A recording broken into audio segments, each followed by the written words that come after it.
మనం ఉండాల్సింది ఆ టైంలో. ఏ మనం కానీ ఉండుంటే ఒక్క ప్రాణమైనా తీసి ప్రాణం వదిలేసి ఉండొచ్చు.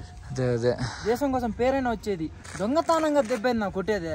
అదే వాళ్ళు పాకిస్తాన్ కి పేరు అదే కదా. ఇప్పుడు వాళ్ళు వెళ్ళిపోవాలా వీళ్ళు వెళ్ళిపోవాలా? మనం వెళ్ళిపోయినప్పుడు వాళ్ళు వెళ్ళకుండా కబ్జా చేసుకుంటా వచ్చేస్తున్నారు. మన వాళ్ళే కావాలని ఇయ్యాలంతే. మన ఇండియాలో వరల్డ్ ఫ్లాగ్ ఎగిరేది అది ఏందే? మన ఇండియాలో వరల్డ్ ఫ్లాగ్ ఎగిరేది పాకిస్తాన్ ఫ్లాగా. क्या हुआ भाई? एक्सीडेंट हुआ है. अरे यार ఓకే ఓకే బడియా. యాక్సిడెంటా? ఏం యాక్సిడెంట్ రా నాయన? భయపిస్తున్నారు రా నాయన. యాక్సిడెంట్ అని చెప్పి భయపిస్తున్నారు. ఏమేమి కొట్టుకున్నాయి? ఓరు ఓరు ఓరు ఓరు ఓరి ఎవరికేం కాలే కదా. నా ఏం చేస్తున్నా? దూకాలనిపిస్తుంది సల్మాన్. వద్దే దూకమాగలే. సో చూశారు కదా, ఇప్పుడైతే మేము లామా ఊరికైతే వచ్చేసాం. అన్న అయితే పనుకున్నాడు. ఏమన్నా పనుకున్నావా? లైట్లు ఎందుకు వేసినారా? నువ్వు పనుకున్నావు ఏందే? చలి 4 ఉంది టెంపరేచర్. నాకెట్టుంది అలా? Channel Vamsi Reddy vlogs. సో మీరు లాస్ట్ వీడియోలో చూసారు కదా, మనం ద్రాస్లో అయితే ఉన్నాం. సో ద్రాస్ మీకు ఆల్మోస్ట్ అయితే తెలుసు, second coldest place in the world. So ఇక్కడ మామూలుగా నవంబర్, డిసెంబర్, అక్టోబర్ ఈ టైంలో కూడా దాదాపు మనకి -30, -40 అయితే ఉంటుంది. సో ఇక్కడ చాలా మంది అయితే వేరే ప్లేసెస్కి అయితే వెళ్ళిపోతారు. సో అలాంటి ప్లేస్లో second coldest place in the world అనే ద్రాస్లో అయితే మనం అయితే ఉన్నాము. సో చాలా హ్యాపీగా అయితే ఉంది. నైట్ అయితే మాత్రం నాకు ఏమైంది సల్మా? ఫుల్ తలనొప్పి అయితే భయంకరంగా వచ్చింది. ఎందుకు అర్థం కాల. ఎందుకైతే ఉంది, జోజిల్లా నుంచి మొత్తం వైజు తీసేస్తూ వెళ్ళినా. సో ఆ విధంగా అయితే ఉంది. నైట్ మనం స్టే అయిన హోటల్ వచ్చేసి grand snow land. So hotel అయితే మాత్రం బాగుంది. సో మాకు విత్ హీటర్తో కలిపి 1500 అయితే పడింది. ఇప్పుడు మీకు సల్మాన్తో పాటు మా ముందు పక్కన మంచు కొండలు అయితే చూపిస్తాను. చూడండి ఎట్టని చూడు మంచు కొండలు. సల్మాన్తో సల్మాన్ వెనక మంచు కొండలు. ఎండబడే కూడా కరిగిపోతా ఉన్నింది. సో దూరంగా చూడండి ఇంకో గ్లేషియర్ అయితే మీకు దూరంగా కనిపిస్తుంది కదా. సో అదైతే మొత్తం మంచుతో అయితే కప్పబడిపోయింది. ఆల్మోస్ట్ మా బైక్స్ అయితే సెట్ అయిపోయినాయి. చూడండి ఇక్కడ చూడండి, నిన్న జోజిల్లాలో వచ్చేసరికి మొత్తం దుమ్ము. సో లేకి వెళ్తాం కదా, లేలో అయితే వాటర్ వాష్ చేయించాలి సల్మాన్ బైక్ అండ్ మన బైక్ కూడా. సో అది ఏం సల్మాన్ స్టార్ట్ అవుదామా? సో ఆన్ ద వే వచ్చేసి ఏముంటుంది ఇప్పుడు కార్గిల్లో మెమోరియల్ అయితే ఉంటుంది, వార్ మెమోరియల్. సో ఒక అలోగాని ఉంటే లోపలికి వెళ్ళి మీకు కూడా ఎక్స్ప్లోర్ చేసేదానికైతే చూద్దాం. ఇంకేమాత్రం లేట్ చేయకుండా రైట్ స్టార్ట్ చేయండి. ఏదో రైట్ స్టార్ట్ చేద్దాం. ప్రెసెంట్ చూడండి ఇదంతా Dras. So left side right సైడ్లో హోటల్స్ అయితే ఉంటాయి, బట్ కానీ పార్కింగ్ అయితే కొంచెం ఇబ్బంది. సో ఇదిగోండి కార్గిల్ వార్ మెమోరియల్ ఇక్కడైతే ఉంది. సో అలో అయితే ఉంది కార్గిల్ వార్ మెమోరియల్ లోపలికైతే మాత్రం. మొత్తానికి ఎప్పటి నుంచో అనుకుంటే, సో లాస్ట్ టైం వచ్చినప్పుడు కూడా కుదరలో, అప్పుడు క్లోజ్ చేస్తుంది. సో ఫైనల్ చూడండి war memorial, Kargil war memorial. So ఇక్కడే స్టార్ట్ అయింది. సో ఫస్ట్ వార్ అనేది ఇక్కడ నుంచే స్టార్ట్ అయింది. సో మీకు దూరంగా హిల్స్ అయితే కనిపిస్తున్నాయి కదా. సో ఇక్కడ నుంచి ఆ వార్ అనేది స్టార్ట్ అయింది. సో మనం ఇప్పుడే లోపలికైతే ఎంటర్ అయ్యాం. సో మీకు దూరంగా కనిపిస్తుంది కదా. సో టాప్ పీక్ అయితే ఉంది చూడండి, అది టైగర్ హిల్. సో దాని ముందు వచ్చేసి బత్రా టాప్, విక్రమ్ బత్రా ఉంది కదా. సో ఆ టాప్ అండ్ ఇక్కడైతే ఉంది టోలోలింగ్ అది. సో ఇంక మొత్తం మనమైతే ఎక్స్ప్లెయిన్ చేద్దాం. टॉप टॉप है ना ऊपर वाला स्नो वाला, वो टाइगर हिल है. वो सामने वाला बत्रा है ना, बत्रा विक्रम बत्रा का टॉप है, बत्रा टॉप. ये वाला टोलोलिंग. సల్మాన్ ఎట్లా ఉంది ఫీలింగ్? ఫీల్ అయితే చెప్పలేనంత ఫీల్ ఉంది అసలు. సో ఇక్కడ ఒకప్పుడు 1999లో సో ఇక్కడ వార్ జరిగింది. అప్పుడు బేసిక్గా నీకు తెలియదుగా, చెప్తా. నేను అప్పుడే పుట్టినవా? నేను అప్పుడు ఏ క్లాసు, యూకేజీ ఎల్కేజీ ఏదో కేజీ నేను. ఓవరాల్గా చూడండి ఇక్కడ నా మొహం ఎందుకని చెప్పి సో మీకు ఓవరాల్గా ఈ కార్గిల్ వార్ మెమోరియల్ వ్యూ అయితే చూపిస్తా ఉన్నా. సో ఇది సో మీకు ఆల్మోస్ట్ మీకు స్టోరీ తెలిసే ఉంటుంది, ఎలా అయింది, ఎప్పుడైంది, ఎవరి వల్ల అయింది. సో మనం దాన్ని మళ్ళీ ఎలా రీక్యాప్చర్ చేసుకున్నాం అదంతా మీకైతే తెలిసే ఉంటుంది. సో అయినా నేనైతే చెప్తాను పక్కాగా మీకు. సో చూడండి ఆపోజిట్లో ఇండియన్ ఫ్లాగ్. గాలి కనిస్తే మాత్రం రెపరెపలాడిపోద్ది. సో గాలి లేదు అంతగా. సూపర్ సల్మాన్, ఏమన్నా నా ఫ్లాగ్ ఇప్పుడు. అరే యార్ గాలి సూపర్ రా. సో బ్యాక్ సైడ్ అయితే చూస్తూ ఉన్నారు కదా. సో ఇదంతా ఏంటంటే ఇక్కడ ఎవరైతే ప్రాణత్యాగం చేస్తుంటారో మన దేశం కోసం, సో వాళ్ళందరూ ఏంటంటే మనకి ఇక్కడ సో వాళ్ళ గుర్తింపుగా అయితే మనకి ఐడెంటిఫై కోసం అయితే ఇక్కడైతే ఇట్లా స్తూపంగా ఒక గుర్తింపుగా అయితే పెట్టారు. సో చాలా అంటే చాలా ప్రౌడ్గా ఉంటుంది ఇట్లా ఉండడం వల్ల.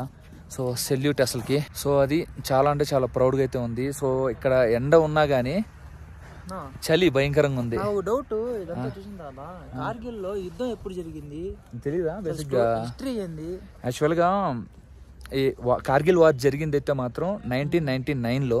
సో యాక్చువల్ గా బేసిక్ గా ఈ పాకిస్తాన్ వాళ్ళు ఉన్నారు కదా, సో అప్పుడు పాకిస్తాన్ ఆర్మీ చీఫ్ వచ్చేసి పర్వేష్ ముషర్రఫ్ ఎవడో ఉన్నాడు. వాడు యాక్చువల్గా ఏంటంటే అక్టోబర్, నవంబర్, డిసెంబర్ ఆ టైంలో ఏంటంటే ఇక్కడ స్నో అనేది అంటే చలి టెంపరేచర్ అనేది తక్కువ ఉంటుంది, చాలా తక్కువ ఉంటుంది. సో మైనస్ లో ఉంటుంది టెంపరేచర్. సో మైనస్ లో టెంపరేచర్ ఉండడం వల్ల ఇది -30, -40 అట్లా టెంపరేచర్ ఉంటే ఇక్కడ ఆర్మీ వాళ్ళు ఎవరు ఉండరు కదా. సో అది పాకిస్తాన్ కి మనకి రూల్ అది. ఆ టైంలో ఏంటంటే వెళ్ళిపోవాలా అంటే బంకర్స్ అని పైన ఇప్పుడు కొండలు అయితే ఉన్నాయి కదా, సో అక్కడ బంకర్స్ ఉంటాయి. ఆ బంకర్స్ ని వదిలేసి ఎవరు వేరే పోస్టులకి అయితే వెళ్ళిపోవాలి. అంటే ఎక్కడైతే ఈ మైనస్ టెంపరేచర్ ఉండకుండా ఉంటుంది కదా, సో అక్కడికి వెళ్ళిపోయేది. ఇక్కడ మైనస్ లో టెంపరేచర్ ఉండడం వల్ల సో ప్రాబ్లం వద్దని అది 2 కంట్రీస్ అగ్రిమెంట్. సో అట్లా వెళ్ళిపోయినాయి మనకి 1998 అక్టోబర్లో మనం బంకర్స్ వదిలేసి వెళ్ళిపోయాం. ఇంకా మైనస్ టెంపరేచర్స్కి వచ్చేసరికి అప్పుడు ఈ పర్వేష్ ముషర్రఫ్ లుచ్చాగాడు ఉన్నాడు కదా, వాడు ఆర్మీ వాళ్ళు పాకిస్తాన్ జఫాగాలతో కొంతమంది ఆర్మీ జఫాగాళ్ళు ఉంటారు కదా, ఎవరో ముషాయిదులు గిషాయిదులు అంటారు ఎవరు వాళ్ళతో ప్లాన్లు వేసుకొని సో తర్వాత మన వాళ్ళు వెళ్ళిపోయిన తర్వాత వాళ్ళంతా ఆక్యుపై చేసుకుంటూ ఈ హిల్స్ అయితే ఉన్నాయి కదా, సో ఇక్కడికి వచ్చారు. ఇదొక్క హిల్లే కాదు, ఇట్లాంటి బ్యాక్ సైడ్ హిల్ ఉంటాయి. అంటే సో దాదాపు 130-140 పోస్టర్స్ వరకు వాళ్ళు పాకిస్తాన్ వాళ్ళు ఆక్యుపై చేసుకున్నారు. అప్పుడు అసలు ఎలా తెలిసిందంటే ఇక్కడ ఎవరు లోకల్ విలేజెస్ గొర్రెలు ఎన్ని ఉంటాయి చూడు, అతను పోయి చూసి చెప్పి మన ఇండియన్ ఆర్మీ వాళ్ళకి ఒకరికి చెప్తే అప్పుడు మన వాళ్ళు వెళ్తే వాళ్ళని చంపేశారు. అది మన ఇండియన్ ఆర్మీకి తెలిసి అప్పుడు మనం ఒక్కొక్క ప్లాన్లు వేసి మొత్తం ఆ పాకిస్తాన్ ఎంతమంది అయితే ఆక్యుపై చేసుకున్నారు మన పోస్టులన్నింటినీ, బంకర్స్ని అన్నిటినీ మనం వార్ చేసి సంపాదించుకున్నాం. సో ఈ వార్ ప్రాసెస్లో మన సోల్జర్స్ చాలామంది అయితే చనిపోయారు. సో అసలుకి చాలా ప్రౌడ్ ఉంటుంది అసలు మా స్టోరీ ఉన్నప్పుడల్లా. సో నువ్వు చూడు యూట్యూబ్లో కొన్ని స్టోరీస్ ఉంటాయి, సో చాలా ప్రౌడ్ ఉంటుంది. అండ్ వాళ్ళు పాకిస్తాన్ జఫాగాళ్ళ వాళ్ళు అసలు మాకు సంబంధం లేదన్నట్టు వాళ్ళ ఆర్మీ వాళ్ళు ఇక్కడ చనిపోతే 600 మంది ఎంతమంది, సో వాళ్ళని అసలుకి తీసుకొని పోవాలి, బాడీస్ కూడా తీసుకొని పోవాలా. అది మన ఇండియానే సగర్వంగా ఒక జవాన్కి ఇవ్వాల్సిన రెస్పెక్ట్ ఇచ్చి వాళ్ళని అదే దాన్ని అంత్యక్రియలు అయితే చేశారు. అది మ్యాటర్. ఇంకా వెళ్దామా? అది మ్యాటర్. మనం ఉండాల్సింది ఆ టైంలో. మనం కానీ ఉంటే ఒక్క ప్రాణం అయినా తీసి ప్రాణం వదిలేసి ఉండొచ్చు. అదే దేశం కోసం పేరైనా వచ్చేది. అదే దొంగతనంగా దెబ్బైంది కొట్టేదే. అదే వాళ్ళు పాకిస్తాన్ కి పేరు అదే కదా. ఇప్పుడు వాళ్ళు వెళ్ళిపోవాలా, వీళ్ళు వెళ్ళిపోవాలా? మనం వెళ్ళిపోయినప్పుడు వాళ్ళు వెళ్ళకుండా కబ్జా చేసుకుంటూ వచ్చేస్తున్నారు. అదే ఆడింగ్లో బుద్ధులు అంటారా. అదే పాకిస్తాన్ అన్ని అట్టే ఉంటాయిరా, చొక్కాలు చూపి ఒక్కటిగా ఎన్ని జరిగింది తెలుసా? ఇండియాకి పాకిస్తాన్కి ఎన్ని వార్లు జరుగుంటాయి కదా, ప్రతి వార్లో మనమే గెలిచాం. అందుకే ప్రతి వార్లో అంటే ఫేస్ టు ఫేస్ ఉండదు, అన్ని డైరెక్ట్లే, అన్ని ఇండైరెక్ట్లే. ఇంకేడొచ్చేది డైరెక్ట్ ఇన్ని ఓడిపోయిన తర్వాత డైరెక్ట్ రమ్మంటే రారు కదా. వేస్ట్ కాదు వాళ్ళ వల్ల అసలుకి ఆ ఫ్యామిలీలు కూడా వాళ్ళ పాకిస్తాన్ మంచిగా ఉండే పీపుల్ కూడా సఫర్ అవుతారు. సోజనాయిలు ఇప్పుడు అందరు చూడి పాకిస్తాన్ జఫానాయిలు చేసే పనులకి కొంతమంది ఈ ఓన్ కొట్టాలరా ఆర్మీ చీఫ్ గాని ఫస్ట్ ఎవడోడా పర్వేష్ ముషర్రఫ్ అంట సోది గారిని. ఆ నాయల వల్ల వాళ్ళు పాకిస్తాన్లో ఉన్న మంచి ఫ్యామిలీస్ కూడా ఎంతమంది ప్రజలు సఫర్ అవుతుంటారా. వాళ్ళు చెప్పుకోలేదు ధైర్యంగా. ఇప్పుడు మనం ఇండియన్స్ అని చెప్పి బయట దేశాలకు వెళ్ళిన ఆడికైనా వేరే ఇండియన్స్ అని మనం గర్వంగా చెప్పుకుంటాం. వాళ్ళు చెప్పుకుంటారా నేను పాకిస్తాన్ అని చెప్పి వాళ్ళు చెప్పుకుంటారా? వాళ్ళు చేసే తప్పులు అటువంటి వాళ్ళ దేశం పేరు వాళ్ళు చెప్పుకోలేరు. ఆర్మీ ఎంతో జవాన్ల వీర మరణ ప్రాణ త్యాగాల వల్లే మనం ఈరోజు అక్కడ కానీ ఎక్కడన్నా సంతోషంగా బతకగలుగుతున్నాం. లేదంటే ఎవడు ఏం చేస్తాడు, ఎవడొచ్చి బాంబ్ బ్లాస్ట్ చేస్తాడు, ఇంకోటి ఎవడొచ్చి బాంబ్ బ్లాస్ట్ చేస్తాడని భయపడతా ఉండాలి. పాకిస్తాన్ వాళ్ళు అప్పుడు అంతా ఏంటంటే వాళ్ళ కొన్ని ఆ వెపన్స్ అవన్నీ వదిలేసి ఉంటారు కదా అవి, అండ్ తర్వాత చాలా అయితే ఉంటాయి. సో కన్ఫామ్గా అయితే వెళ్ళి విజిట్ చేయండి ఇక్కడికి వస్తే. అండ్ అక్కడ మూవీ కూడా వేస్తారంట, సో డాక్యుమెంటరీ. సో అక్కడికి కూడా వెళ్ళి మనం ఒకసారి అయితే చూద్దాం. ఏంది నేను తిన్నా ఏంది వద్దులేరా సీసీ కెమెరాలు ఉంటాయా? సో ముందు పక్క నుంచి కొడతా కొడితే అట్ట పడిపోవాలా? మన వాళ్ళే రివర్స్ వేసింది. మన వాళ్ళే కావాలని వెయ్యాలంతే. మన ఇండియాలో వరల్డ్ ఫ్లాగ్ ఎగిరేది అది ఏందే మన ఇండియాలో వరల్డ్ ఫ్లాగ్ ఎగిరేది పాకిస్తాన్ ఫ్లాగా. జై బోలో భారత్ మాతాకి జై. ఆపరేషన్ విజయ్. సో ఇక్కడ నుంచి మనం ఇప్పుడు కార్గిల్ వెళ్ళి కార్గిల్ నుంచి లామాయూరు నుంచి లేక్ అయితే వెళ్ళిపోదాం. సో ప్రెసెంట్ టైం వచ్చేసి 2 అయితే అవుతుంది, 4 minutes తక్కువ. ఈ కొండలు అయితే ఉన్నాయి కదా, ఇంకొక 2 కొండలు అయితే ఉంటాయి. ఆ కొండల వెనకాలే ఇంకా పాకిస్తాన్ బార్డర్ కూడా ఉంటుంది. పాకిస్తాన్ ఆక్యుపైడ్ కాశ్మీర్ బొచ్చు, పాకిస్తాన్ బార్డర్ అయితే కాదు. జొజిల్లా పాస్ అయితే ఉంది కదా, 0 point దగ్గర దాకా ఏంటంటే జమ్మూ కాశ్మీర్ స్టేట్లో అయితే ఉంటాం. సో ఇంకా 0 point దాటిన తర్వాత అక్కడి నుంచి ద్రాసు, ఇప్పుడు మనం కార్గిల్ కానీ లామాయూర్ ఇదంతా ఏంటంటే లదాఖ్ రీజియన్ కిందకి అయితే వస్తుంది. సో లదాఖ్ టెరిటరీ కిందకైతే వస్తుంది. ప్రెసెంట్ మనం ఇప్పుడు లదాఖ్లో అయితే ఉన్నాం కదా. సో ఇప్పుడు మనం లేక్ అయితే వెళ్తున్నాం. సో అది మీకు ఆల్మోస్ట్ అందరికీ తెలుసు. లేక్ ఇక్కడ నుంచి 250 kilometers అయితే చూపిస్తుంది. ప్రెసెంట్ టైం వచ్చేసి 2:05 చూపిస్తుంది. సో మనం ఎంతకి వెళ్తామో ఏమో. సో చూడండి, రోడ్స్ అయితే మాత్రం ఇక్కడ నుంచి సో చాలా అంటే చాలా బాగుంటాయి, ఇబ్బంది అయితే ఏం లేదు. సో ద్రాస్ వచ్చేదాకా ఏంటంటే కొంచెం అంటే జొజిల్లా 0 point అయితే వస్తుంది కదా. సో అక్కడ దాకా ఏంటంటే కొంచెం జొజిల్లా పాస్ 0 point వరకు ఏంటంటే కొంచెం రోడ్ అనేది బాగుండదు సోన్మర్గ్ నుంచి.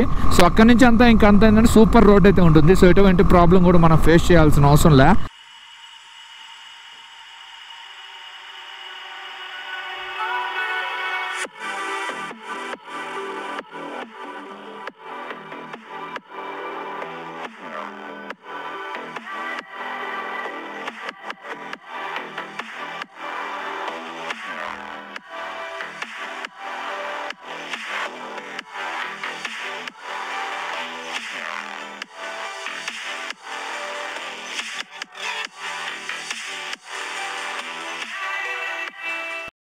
సో ఇక్కడ డ్రోన్ అయితే ఫ్లై చేసా.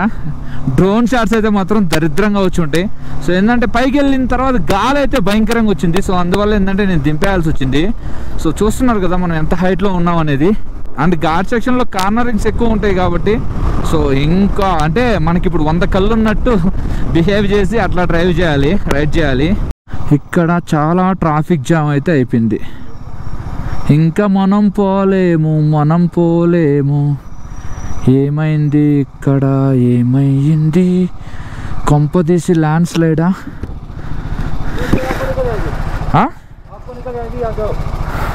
क्या हुआ भाई?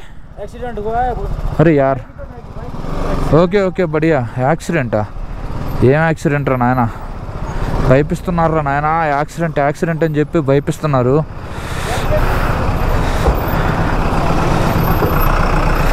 ఎక్కడైందిరా నాయన యాక్సిడెంటా?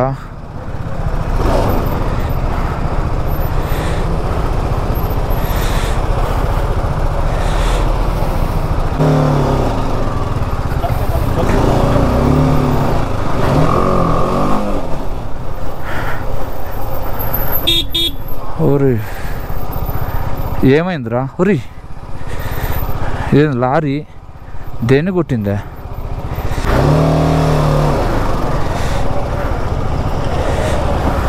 వెళ్ళొచ్చా? అరే ఇదే యాక్సిడెంటా? ఎట్టయిందిరా నాయన? ఏమేం కొట్టుకున్నాయి? ఓరి ఎవరికేం కాలే కదా.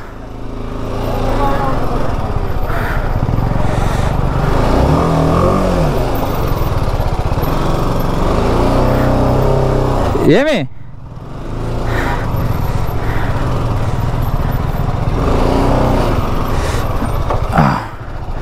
సల్మాన్ జాగ్రత్త.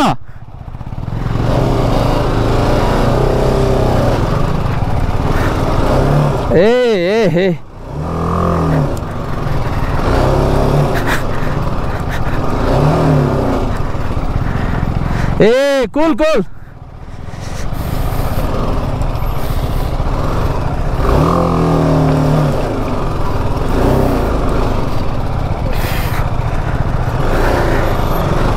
Oh my God.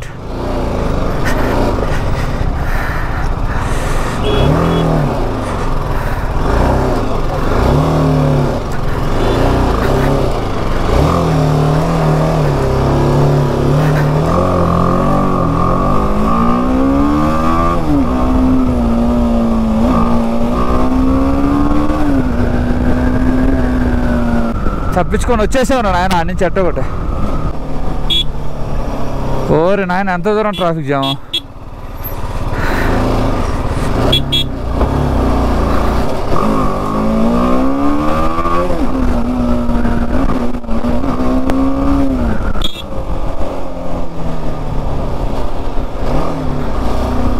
బైకర్స్కి ఇదిరా ఆయన అడ్వాంటేజా ఎట్టో సేఫ్. సో మేమైతే బయట పడిపోయాము.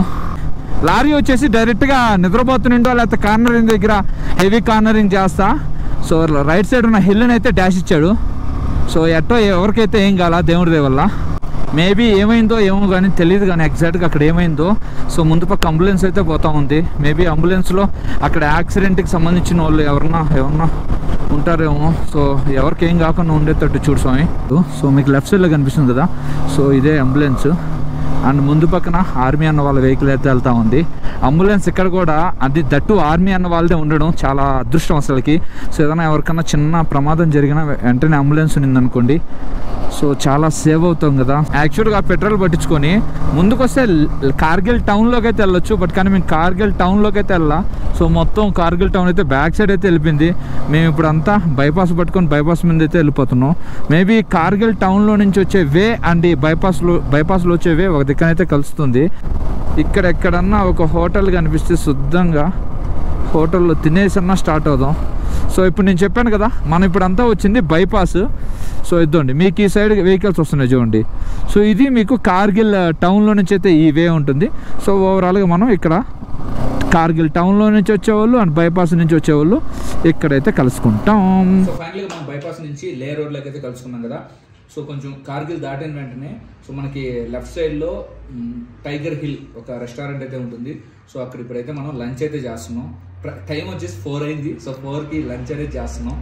So chicken curry and fish curry అయితే చెప్పాము. సో 2 కుమ్మేసి ఇంక బయలుదేరినే. సో మోస్ట్లీ నేను ఏంటి అంటే ఇక్కడ నుంచి లే వచ్చేసి 200 కిలోమీటర్స్ ఉంది. 8:30, 9 అవుద్ది నాకు తెలిసి మనం పోయే టయానికి. మనం ఫొటోస్ దిగుతుంటా, రీల్స్ దిక్కుంటా, వీడియో షూట్ చేసుకుంటూ పోయేసరికి 9 అట్ట అవుద్ది. సో ఆ టైంలో పోవాల్సిన అవసరం లేదు. సో అందుకని ఏంటంటే లాస్ట్ టైం నేను లామాయూరులో ఆగదాం అనుకున్నా. సో లాస్ట్ టైం లామాయూరులో ఉండలేకపోయాము. సో ఈ రోజు మాత్రం మనం లామాయూరులో అయితే స్టే అవుదాము. సో ఈ రోజు మన స్టే వచ్చేసి లామాయూరులో అయితే ఉంటుంది. ఇక్కడ ఏందో భయంకరంగా చలి పడుతుంది. అయ్యో రే బాబు, ఏంది ఎంత చలి, మరి ఘోరంగా ఉంది ఇక్కడైతే మాత్రం. సో ఇట్లాంటి దగ్గర నైట్ గాని ఉంటే మాత్రం అబ్బో ఎంత హీటర్ ఉన్నా పనికిరాదు అనుకుంటాను నాకు తెలిసి. అండ్ ఇప్పుడు రూమ్ కాస్ట్ కూడా చాలా అంటే చాలా ఎక్కువ అయితే తీసుకుంటున్నారు. సో ఎందుకంటే ఇప్పుడు మే కాబట్టి అందరికి సెలవులు ఉంటాయి. సో ఆల్మోస్ట్ అందరూ ఫ్యామిలీస్తో వస్తారు కాబట్టి సో కన్ఫామ్గా prices are heavy. So confirm ఏంటంటే సో దానివల్ల ఏంటంటే మనం జూలైలో కానీ జూన్ ఎండింగ్ అని అట్లా వస్తే సో ప్రైజెస్ అయితే మనకి మోస్ట్లీ రూమ్ ప్రైజెస్ కానీ చాలా వరకు తగ్గుతాయి మనకి. శ్రీనగర్ వేలో హైయెస్ట్ పీక్ ఇది, తర్వాత ఫతుల్లా వస్తుంది. నేను ఇది ఫతుల్లా అనుకున్నా, నమ్మికలా ఇది 12,198 ఫీట్. ఎట్టుందా చలి? నా చేతులు పోయినాయి మమ్మీ, నా చేతులు కాదు మమ్మీ, ముసలోని అయిపోయాను మమ్మీ నేను అప్పుడే. మమ్మీ నేను ముసలోని అయిపోయాను మమ్మీ. ఏంది నా చేతులు? నీ చేతులు చూపి, ఇటు ఇటు తిరగదిప్పి అదో నువ్వు కూడా ముసలోడు అయిపోయినావు, నేను ముసలోని అయిపోయినా. నమ్మికిలా టాప్. So 12,198 feet. ఇక్కడ చూడండి గ్లేషియర్స్ ఎలా ఉన్నాయో చూడండి. అబ్బా ఆ పక్క చూడరు సల్మాన్, ముంచెట్టుందో. నా ఏం చేస్తున్నా? దూకాలనిపిస్తుంది సల్మాన్. వద్దు దూకమాగలి, సరంగా వస్తుంది మంట.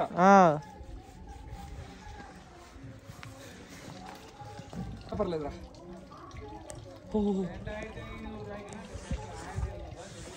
ఏంద్రా అది బ్యాక్ సైడ్ వ్యూ చూపి ఒకసారి. 3x కొట్టు ఒకసారి వ్యూ. 3x కొట్టు వ్యూ. సూపర్ అలా. Wow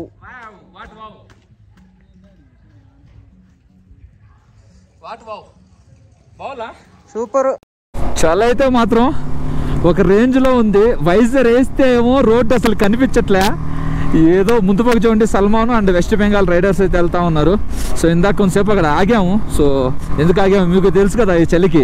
so ఆగేసరికి west Bengal riders వచ్చారు, ఇంక వాళ్ళతో పాటు కలిసి వెళ్తా ఉన్నాం. సో ముందు పక్క ఫతుల్లా టాప్ అయితే ఉంది. ఓమ్మ అసలు రోడ్ ఏం కనిపించలే. సో ఫతుల్లా టాప్ అయితే ఉంది. ఇంక మనం డైరెక్ట్గా ఫతుల్లా టాప్ దగ్గర అయితే కలుసుకుందాం. సో ఇదంతా ఈ చుట్టూరు తిరుక్కున్న కొండ అవతల ఓయమ్మ ఇప్పుడు మీకు చూడు ఆపోజిట్ కొండ కూడా ఎక్కాలి మనం. ఈ కొండ ఎక్కి అటు దిగితే మనకి ఫతుల్లా టాప్ అయితే వస్తుంది. ఇప్పుడు మీకు ఒక వ్యూ చూపిస్తాను చూడండి. అసలు ఏమన్నా వ్యూ సూపర్ ఉంది వ్యూ అయితే మాత్రం. So let's 1 2 3 start. So guys మీకు వ్యూ అయితే కనిపిస్తుంది ముందు పక్క. Another level guys. వావ్ చూడండి ఏమన్నా నా వ్యూ దీనికోసం ఇవ్వచ్చు. ఈ పక్క అంతా సూర్యుడు లేదు, ఆ పక్క ఏంటంటే సూర్యుని కిరణాలు పడటం వల్ల. సో అసలు ఆ కొండలు చూడు ఎట్లా కనిపిస్తున్నాయో. ఈ వర్షం అయితే లైట్గా పడుతుంది. గోప్రో రికార్డ్ అవుతుందో లేదో నాకైతే అర్థం కావట్లేదు. ఫతుల్లా టాప్కి అయితే వచ్చేసాము శ్రీనగర్ లే హైవేలో. సో ఇది టాప్ పీక్. సో మీకు చూస్తున్నారు కదా highest point on Srinagar Leh road. 13,479 feet border road organisation. మందులో మాటలు లేవు. నేను ఆల్రెడీ రీల్ తీసుకున్నప్పుడు ఏం రీల్ తీసుకుంటావా? చాలా ఉంటాయి నీకేముంది. చెయ్యి పగిలిపోతున్నా, చెయ్యి ఫ్రీజ్ అయిపోతుంది. సో చూశారు కదా, ఇప్పుడైతే మేము లామా ఊరికి అయితే వచ్చేసాం. అన్న అయితే పనుకున్నాడు. ఏమన్నా పనుకున్నావా? లైట్లు ఎందుకు వేసినారా? నువ్వు పనుకున్నావు ఏందే? చలి 4 ఉంది టెంపరేచర్. నాకెట్టుంది అలా పనుకోవచ్చు. పనుకుంటాలే. ఏమే బ్లాగ్ ఏంది? బ్లాగ్ కాదులే, బ్లాగ్ ఏం తీయట్లేదు కానీ లైట్లు కళ్ళు నొప్పి వస్తున్నాయిరా. నాప్ చేస్తలే. ఎట్టుంది నీకు? నా బానే ఉంది. తలనొప్పి ఉంటావు. తలనొప్పి అంటే లైట్గా ఉంటుందా? హెల్మెట్ అంత బరువు మోసొస్తుంది. బాగుంది సల్మాన్ రూమ్ ఇది. బాగుందినా? బేసిక్ గా వుడ్ సపరేట్ వుడ్ మంచి వుడ్ ఏదో వాడినట్టు. అవును. అదే కళ్ళు లైటింగ్ అసలు పడట్లేదు నాకు. ఏం కాదులే కానీ వుడ్ మంచిగా వాడినట్టున్నారు. దానివల్ల ఏంటంటే 5 4 ఉన్నా గానీ ఏమనిపిట్లా. ఎంత వేడి చలి అనిపిట్లా. అదే దాస్ లో నిన్న ఎట్టుండిందా? తలకాయ నొప్పి వచ్చింది. బయట ఉన్నా ఒకటి లోపల ఉన్నా ఒకటి. నిన్నైతే రూమ్ చూడండి టెండర్ పెట్టేసిన. ఈ అన్న సామాన్లు ఈ నా సామాన్లు. నేనైతే ఇక్కడే పనుకునేది. అన్న అయితే ఆడ.